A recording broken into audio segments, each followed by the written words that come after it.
Welcome back to Morning Line. I am back along with the lovely and talented Allison Fields. She That's is my talent today. She is a veterinarian, and these are skilled hands. Okay, you do surgery. I do. Hold it up. Just how steady is it? Does it shake? Do you have shaky hands? Dang. All right. I asked your colleague Chris, who works out with me at the Donaldson Y. Yeah. Very nice guy. Dr. Ray. It's Dr. Chris Ray. Yeah.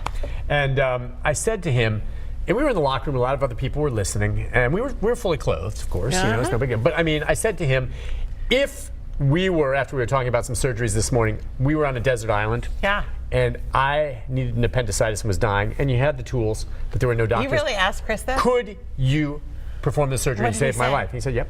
Yeah. If he had to. If there was no one else. Well, yeah, sure. If there's no one else, at least he knows how to cut you open. Yeah. And he knows what an appendix looks like, I guess. And so he could. Now that would give you a nice stick to bite on. Yep. I mean, there'd be no painkillers. Well, there would have to be something. No, you just pass out from the pain. Yeah, you'd pass out from the pain. But he said he could. Now, I know the anatomy is completely different. It's not completely different. different. Still, you have basics, right? Oh, yeah. We have all the same things that they have. I just thought that was cool. It made me feel good to know if I had collapsed in that room right then. I've sutured humans up before. Have you? Could you give me an IV if I needed one? Yeah. Okay, I'm going to remember that. Yeah. After, if I need some IV fluids. Veins are veins. Veins are veins. Humans would be so much easier to put an IV in. Yes, no kidding, I would think. Right? I mean, because imagine, cat vein, human vein. Yes, much bigger. Cat vein. Easier. Are you a good phlebotomist? It depends. My technicians are amazing phlebotomists from the jugular. Is that what you have to do with a very small dog? Or That's where we try to get most of our blood from, because it's a large vessel. It is quick and easy and pretty much almost painless, and you don't have to hold still for as long. But we don't take it from the jugular in humans, do we? Not normally. Probably not a good idea. I'm getting squeamish. Don't get squeamish. All right, let's take a phone call before I faint. All right, it's blood. Let's go to Diane. Hi, Diane. Hi, good morning. Good morning. Good morning. What can we do for you? I have a question about my dog. I inherited the dog on Valentine's Day last year from my cousin who passed away, and I had dog sit this dog for 4 years every time he went somewhere, so I was a natural choice. Nice. I noticed in him when I first got him a mourning. He was very close to his owner dad, and he mourned the loss of him. Am I wrong in thinking that? No, dogs do mourn, absolutely. It doesn't usually last as long as people will mourn, but definitely anywhere from weeks to a couple of months. Yeah, they absolutely mourn. They look for them, they're trying to find them. Yeah. How did it manifest itself? What made you think that the dog was mourning? He was laying just on he's a bear in the woods. He sleeps anywhere he wants to. So he was laying on the couch. Sure. That's where he liked to hunker down during the day. In his eyes is how I noticed it. Yeah, I think you're right on. That is, yes, absolutely. That happens. Has it gotten better? Yes, but the problem I'm having now is this dog was street fined, and my cousin brought him home from Owensville, Missouri. He named him Owen, and he was very spoiled. He lucked into a good daddy, Sure. So now I notice that I'm the one he transferred to. Does that make sense? Yeah, absolutely. You're his person. He is now that attached to me. Okay, that's to be expected, I suppose. Right? If that's the kind of dog, right? Is that okay? That's normal. Yeah. I mean, if you'd gone and gotten a dog, it would have attached itself to you because you're its person. You're his person now. Okay, well, that's great, because I worry about myself because I'm not young. I'm 73, and will I have a stamina? Very laid-back dog. Well, you guys can age gracefully together. Yeah, I like that. Yeah.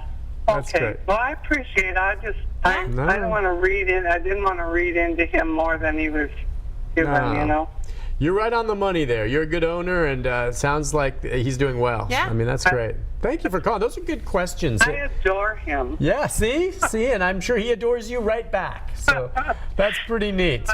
I kind of rather have the money inherited than a dog.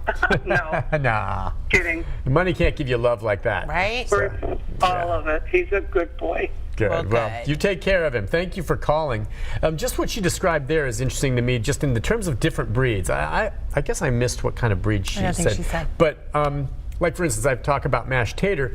This small dog that we think's half Maltese, half something else, but it definitely is the type of dog that had a prior owner. This was from a rescue, and now it's more or less just really imprinted on my wife because she was the one taking care Right. for it, shelter, and then brought it home. Now, if my wife's not around, I'm her second favorite, whatever, But I mean, it's clearly when Debbie's around, she wants to go with over the top.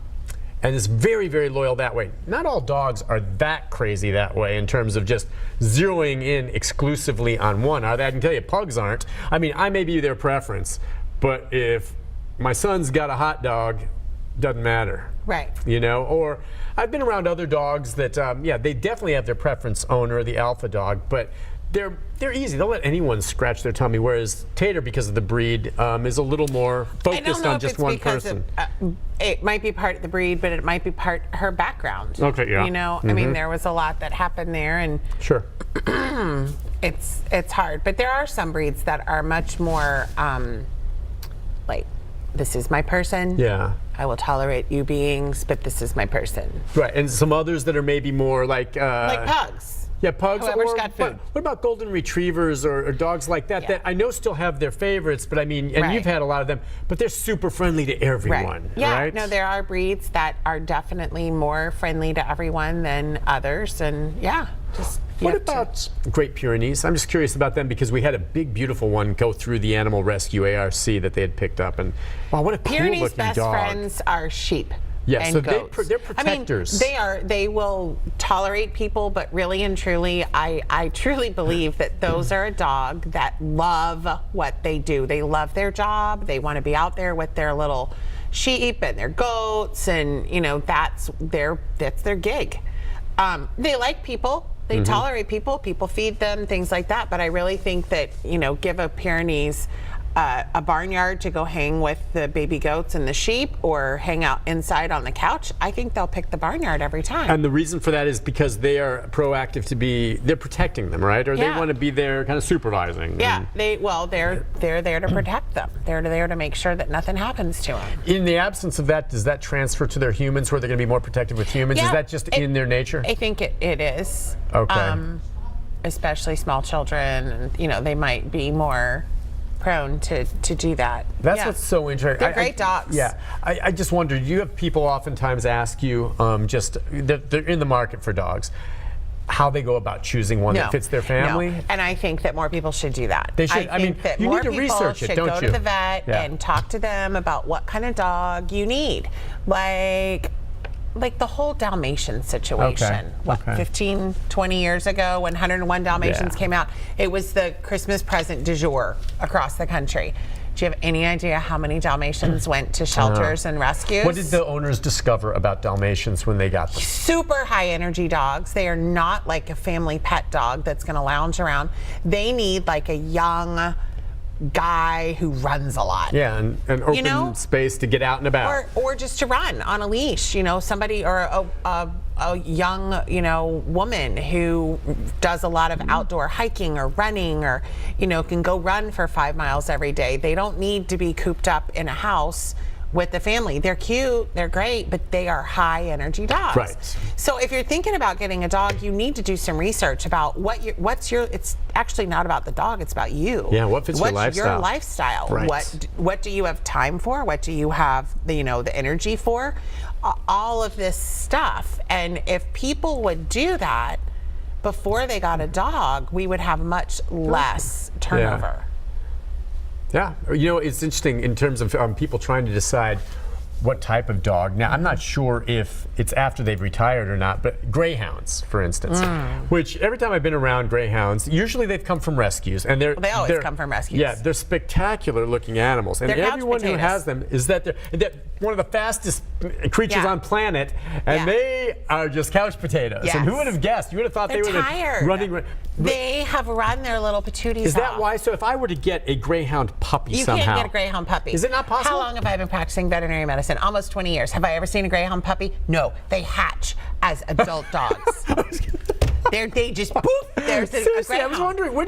There must be greyhound breeders, obviously. No, Come on they're now. all at the tracks. At the tracks. And All at the tracks. And that's where they breed them. But I would love to see. They hatch. But if No. you think if you had a greyhound puppy and didn't run them like crazy, It'd be crazy. that it would be very Yes. full of energy. Yes. Because by the time you get them when they've retired from the track, Yes. they still look spectacular. Yes. But they're just they're the most mellow cats. They are. Yes. Now, they're sight hounds. So if you did take them outside and a squirrel ran across in front of them, they would take off. They are Like sight hounds. a rabbit or a squirrel, Rabbit, they would go. squirrel. So that's like at the track. Oh, I that's mean, they interesting. have Of the course, rabbit. of course. They're chasing the rabbit. So they are Right. sight hounds. So anything that's small and quick moving, they are going to chase. Cats, usually greyhounds don't get adopted into homes with cats for that reason. They'll chase 'em. Small furry. Not that they're vicious necessarily, No, but it's they just- chase. They chase. They are geared to chase things that move quickly. It's interesting. Absolutely great point. They're great They would have dogs. more, but they are. Every time I've seen them, they're just so nice. Let's go to Kathy. Hi, Kathy. Hi. Hey, go ahead, ma'am. Yes, I adopted a little 2-year-old Australian cattle dog from Metro Dog Pound in September, and it took 4 hours and played with him at the pound and everything to pick out which dog I was wanting to look for. And make sure the story is when I finally came out and signed all the papers and everything, they came back out and said he had heartworm. And I took him over to East Nashville to the community place and had his treatments, shots and stuff. And they didn't give me no prescription or anything they wanted me to give him more heartworm medicine, but they didn't give me any type of prescription or anything where I can purchase this heartworm medicine. You should have. Could you not buy it there? They didn't. They said, yeah, but I mean, I live in Cheatham County, and that was the other side of East Nashville and everything, but When was this? I need to take him back for 6 months in February, the end of this month. So he hasn't been on heartworm prevention this whole time? I did one time, yes, ma'am. I went over to the Ashen City vet and everything. She let me have it for $13, but she said I was going to have to get a script for it for the next time. Yeah, so we probably should have called the place that did your treatment and gotten a prescription from them. I did, but they didn't have, like I said, I haven't received anything. I haven't got no call back from them or anything. I left them a message. So I'm supposed to go back, like I said, the end of this month. Okay, so if you don't hear back from your veterinarian or your doctor or your nurse or your psychiatrist or your phlebotomist, call back. Yeah. Sometimes messages get lost. Sometimes messages get put on the bottom of the table and then they get run over. So if you don't hear back, call them back. So it's very important for heartworm prevention to be given every month. You have a dog who has heartworms, been very important. So, if they're not getting back with you, just keep calling them, or you might want to go to the vet in Ashland City and let her examine your dog so that then she can legally prescribe medication for him, because that way you have a vet that's closer to you that you could go get, things taken care of, annual vaccinations once a year, pick up your heartworm prevention. So yeah, I would definitely talk to them when you're there, but I might seriously consider going and seeing the vet in Ashland City and, becoming a client of theirs, because that's a lot closer and it'll be a lot easier to follow up with, medications if you have something close. Good advice. Listen, let's take a break on that note. When we come back, more phone calls as we continue our conversation with Allison Fields right after this. Stay with us.